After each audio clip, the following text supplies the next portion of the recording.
Christ is risen. He is risen indeed.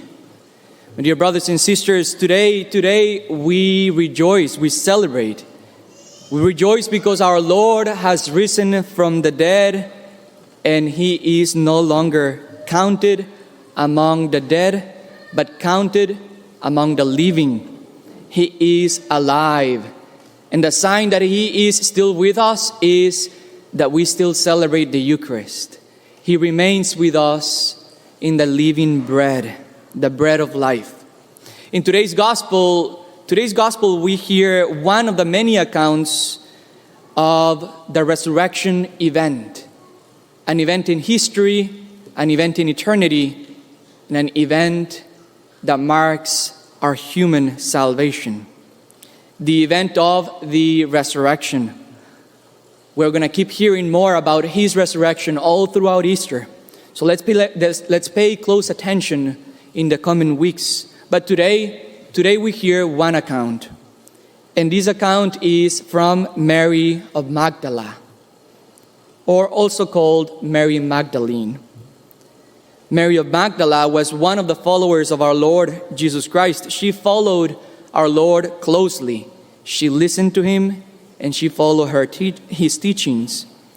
And on the day of our Lord's resurrection, which is today, Easter Sunday, on His resurrection, Mary Magdala went up to His tomb while it was still dark. What does it mean? In other words, it means that Mary Magdala was probably carrying a lamp or a candle of some sort, because back then there were no street lights, there was no electricity. Therefore, it was really dark. She needed a candle or some sort of lamp. Then she approached our Lord's tomb and became worried because a huge heavy stone was removed. The stone that was blocking the entrance was no longer there. He then ran to the disciples thinking that someone must have stolen our Lord's body. Then the disciples also run, but first went the loved one and Peter. They both run and they also see the tomb empty, and they believe that someone must have stolen his body. They still do not know what must have happened. My dear family, in our lives, many times we too have empty tombs. Or many times these tombs are our struggles. We just want some relief in life.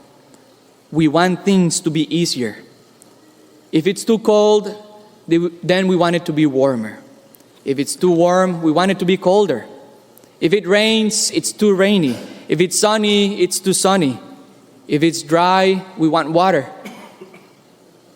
We complain and we're almost never happy. We want a job and then the job is too difficult. We want a different job. We have a house and then the house is too small. We want a bigger one. We keep burying our complaints deeper into a tomb.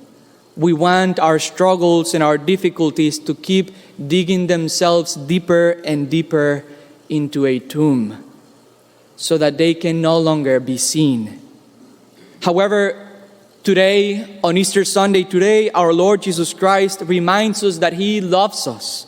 And out of love, He came down upon earth to adopt all of our struggles, all of our sufferings, all of our insecurities, our weaknesses, to the point of even death. He even adopted sin, even though He was sinless. He adopted the punishment of sin. Our Lord Jesus Christ came down to lift the weight of our heavy hearts, to lift the weight of our struggles, including the struggle of death, so that we may live forever. But sometimes we may react to this gift like Mary Magdalene. We see the stone of our struggles being lifted from our lives, but instead of becoming happy, we become worried. What happened to them? What happened to that which I buried? Something must be wrong. Someone must have stolen it.